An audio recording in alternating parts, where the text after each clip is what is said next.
میر بجار میر عمر مارواڑی کا لڑکا تھا۔ جس وقت میر عمر مارواڑی میر چاکر خان رند اور میر گوہرام لاشاری کے خلاف لڑتے ہوئے کلات کی لڑائی میں مارا گیا، میر بجار بچہ ہی تھا۔ اس کی والدہ اسے مستونگ لے کر بھاگ گئی اور مستونگ کے خواجہ خیلوں نے ان کو پناہ دے کر اپنے پاس رکھا۔ جب میر بجار نے نوجوان ہو کر ہوش سنبھالا تو اس کے دل میں دشمنوں سے انتقام لینے کی آگ بھڑک اٹھی۔ ماں نے ہر چند منع کیا لیکن میر بجار نے اس کی ایک نہ سنی۔ ان دنوں مالدار بروہی قبائل منتشر ہو کر پہاڑوں میں چھپے پھر رہے تھے۔ زمیندار میر مندو رند کے خوف سے زبان تک نہیں ہلا سکتے تھے۔ ان کا سردار مارا گیا۔ میر مندو کی اطاعت کے سوا ان کو کوئی اب چارہ نظر نہیں آتا تھا۔ ان حالات میں میر بجار نے مستونگ کے خواجہ خیلوں سے امداد طلب کی، مگر مستونگ کے خواجہ خیلوں نے میر بجار کی امداد نہ کی۔ علاوہ ازیں میر مندو کلات کا حاکم تھا۔ اس کے برخلاف ایک نوجوان بخت آزما کی امداد کرنا بھی کوئی دانش مندی تو نہیں تھی۔ خواجہ خیلوں کو اپنے مستقبل کا بھی خیال تھا اور وہ اندازہ لگا سکتے تھے کہ اگر میر بجار لڑائی میں مارا گیا یا اسے شکست ہوئی تو ان کا کیا حشر ہوگا۔ اسی لیے انہوں نے میر بجار کو اسی حال پر چھوڑنے کو ہی مناسب خیال کیا۔ میر بجار جس کے پہلوؤں میں آتش انتقام سے شعلہ زن ایک قوی بلوچ دل تھا، اتنی سی نا امیدی سے کب گھبرانے والا تھا۔ باپ کا انتقام لیے بغیر وہ کیسے چین سے رہ سکتا تھا۔ چنانچہ ایک رات ماں سے آنکھ بچا کر میر بجار گھر سے نکلا اور بھیس بدل کر کلات کی طرف روانہ ہو گیا۔ السلام علیکم دوستوں، میں ہوں طاہر علی اور آپ دیکھ رہے ہیں ایچ کے دنیا۔ میر بجار کے انتقام لینے کا یہ فیصلہ کیسے مشہور بروہی جدگال جنگوں کی بنیاد بنی اور میر بجار خانِ کلات کیسے بنا۔ ہسٹری اور بلوچ کی تیسری قسط میں ہم آپ کو یہیں سب کچھ دکھائیں گے۔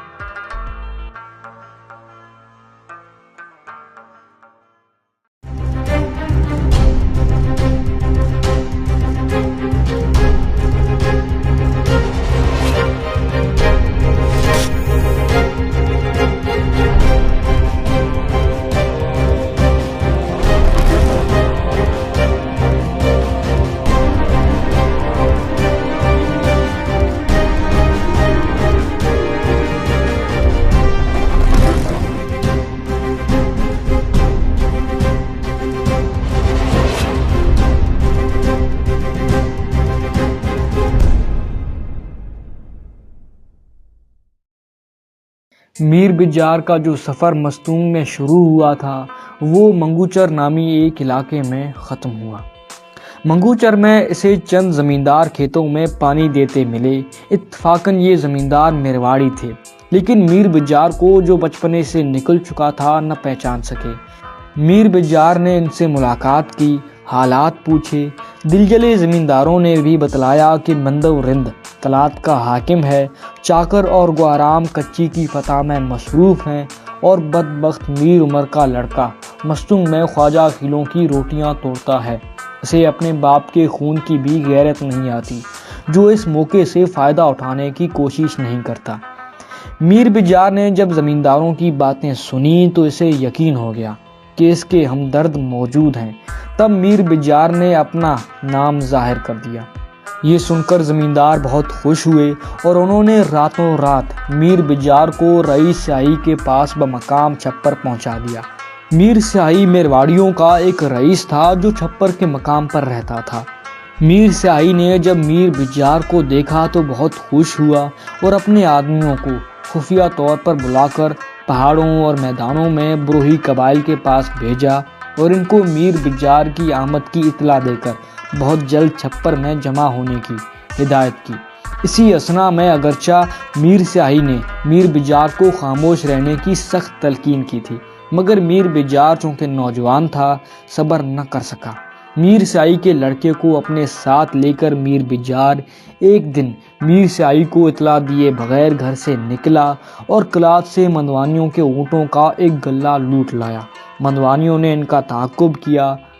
زیارت کے مقام پر فریقین کے درمیان مختصر سی لڑائی ہوئی، جس میں مدوانیوں کے کچھ آدمی مارے گئے اور باقی بھاگ نکلے، جبکہ میر بجار کی طرف سے میر سیائی کے صرف 4 گھوڑے مارے گئے۔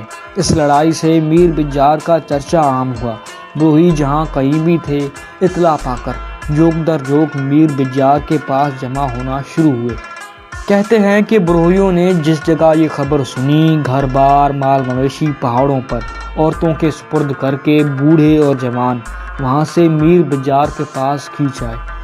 میر عمر کے قتل کا بدلہ لینا تھا، جسے ہر بروہی قبیلے کا فرد اپنا فرض سمجھتا تھا۔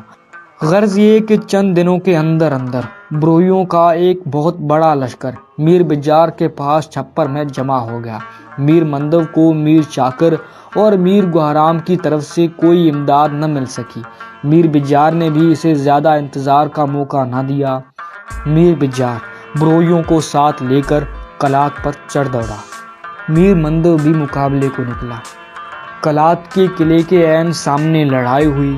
میر مندو لڑائی میں مارا گیا اور مندوانیوں کو شکست ہوئی۔ میر بجار اپنے لشکر کے ساتھ ایک فاتحانہ انداز سے کلات میں داخل ہوا، اور بروہیوں نے اسی دن سے اسے متفقہ طور پر اپنا سردار تسلیم کر کے کلات میں اس کی دستار بندی کی رسم ادا کی۔ میر عمر کے بعد کلات پر چونکہ میر مندو کی حکومت کمزور تھی اور بروہی شکست کھا کر تمام میدانی علاقہ خالی کر چکے تھے، اس لیے جدگالوں نے ان تمام دیہات پر دوبارہ قبضہ کیا ہوا تھا، جن سے میر عمر نے اپنے عہد میں ان کو نکال باہر کیا۔ سوراب ان جدگالوں کا صدر مقام تھا۔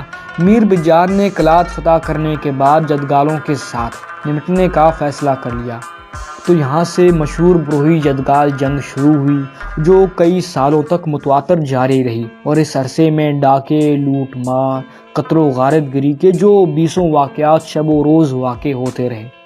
ان میں 3 لڑائیاں فیصلہ کن ثابت ہوئیں، جن سے جدگالوں کی طاقت منتشر ہو کر ہمیشہ کے لیے ختم ہو گئی۔ پہلی بروہی جدگال جنگ۔ سوراب کے مقام پر جدگالوں نے میر بجار کے لشکر کا مقابلہ کیا۔ فریقین کے درمیان بہت سخت لڑائی ہوئی۔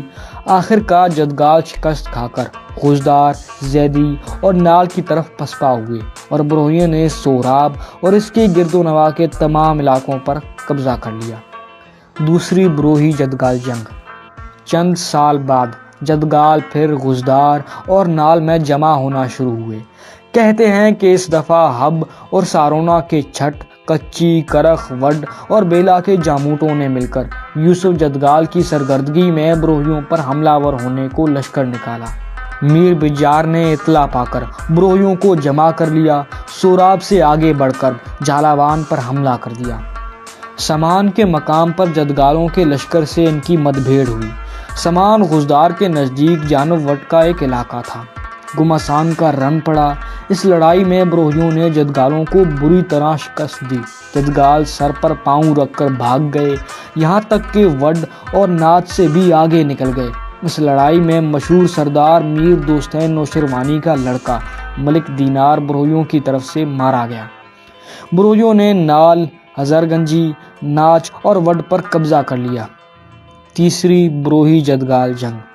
بروہیوں کو ملک دینار کی موت کا سخت رنج ہوا، اس لیے نال میں اور وڈ میں کچھ دن دم لینے کے بعد جدگالوں سے لڑنے کا فیصلہ کیا۔ اس دفعہ میر دوستین نے لشکر کی قیادت کی۔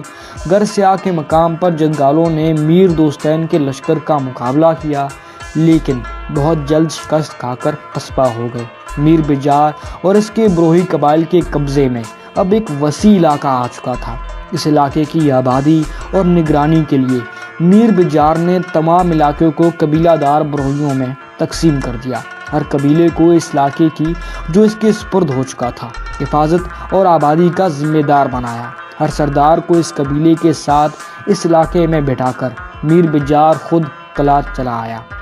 چند بروہی قبائل آج تقریباً اسی تقسیم کے مطابق بلوچستان میں آباد ہیں۔ ظاہر ہے کہ وہ تمام علاقے جو گڑھ مستنگ سے جھالاوان اور ہنگول تک شمالاً جنوباً واقع تھے اور آج بھی بروہی قبائل کا مسکن ہے، اس وقت میر بجار کے قبضے میں آ چکے تھے۔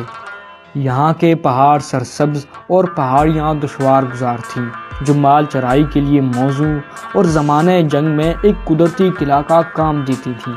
یہاں کی وادیاں زرخیز اور شاداب تھیں جن میں غلہ بکثرت سے پیدا ہوتا تھا۔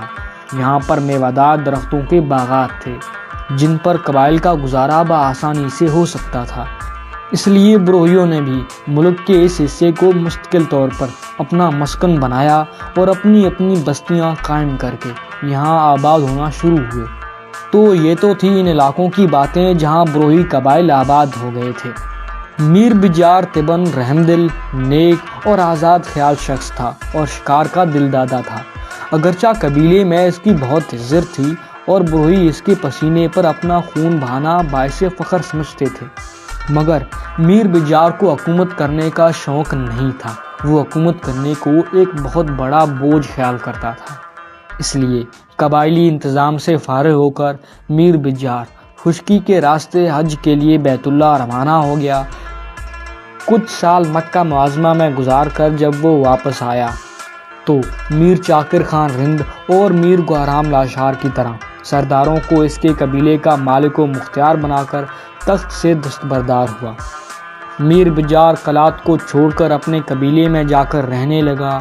اس طرح میر بجار مرتے دم تک اپنے آزاد اور خانہ بدوش قبائل کے ساتھ پہاڑوں اور وادیوں میں شکار کھیلتا رہا اور آزادانہ زندگی بسر کرتا رہا۔